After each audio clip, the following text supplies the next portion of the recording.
think voice of the customer is well underway, but I think the difference between collecting information about what matters to the customer, acting on it, and then seeing an improvement is where the gap is.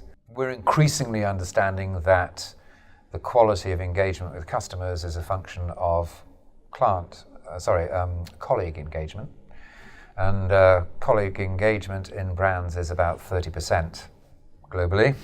So we've got to do something as far as the culture of making jobs interesting, the business of how we motivate people and how we focus that and actually get them up to a point of innovation. So I think in summary, it's about strategy, it being top down, embedded deeply in the psyche and the thought process and the planning process of a brand. The voice of the customer moves from just listening to action and benefit. And then the internal culture is as equally motivating to the people that work in that brand as hopefully the impact our customer experience has on the end customer. So the biggest outstanding challenge that organisations have still got to deal with is one that I don't think they are really focused on yet, funnily enough, and that's to do with the way they're organised. And I think that the way we currently have organisations, which is pretty much sort of there's the worker bees, the manager bees, and the director bees at the top, and we organise them by silos and specialisations. I think that has been very good in the industrial age, and that has helped us particularly with our efficiency agenda and our scaling agenda. But the whole notion of customer experience is one to do with journeys, which often go across those silos, and it's to do with words like seamless, effortless, real-time, and that just doesn't work in that kind of form of organisation.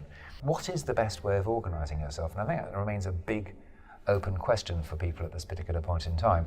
Once we get a better idea of that, then I think that we have allowed ourselves to be much quicker, much smarter, much more innovative, much more responsive to the world that we're trying to deal with.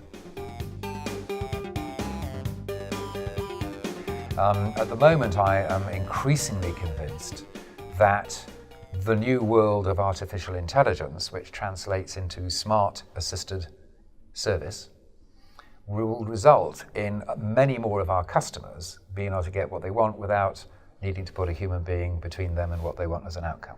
Some of that tech underneath, things like natural language, things like machine-to-machine, semantic search, it's all coming together into a perfect storm.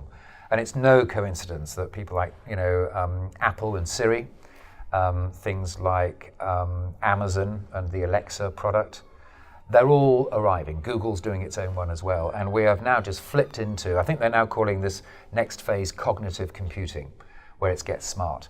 That's good enough now to allow us to deliver service in a way that suits a 24/7 immediate culture. If we're sincere about wanting to keep customers and they matter to us, it's a bit cheap if you just automate an email saying thank you for your business. I still think you need the human touch. The old model, I suppose, is still a pretty good way of talking about people, process, tech. I think that still is pretty important. Actually, I'm going to add another one in, strategy. A lot of contact centres do not ask the primary question of why do we exist. What we tend to say is, I need a better workforce management system because I've got to actually work the skill base harder.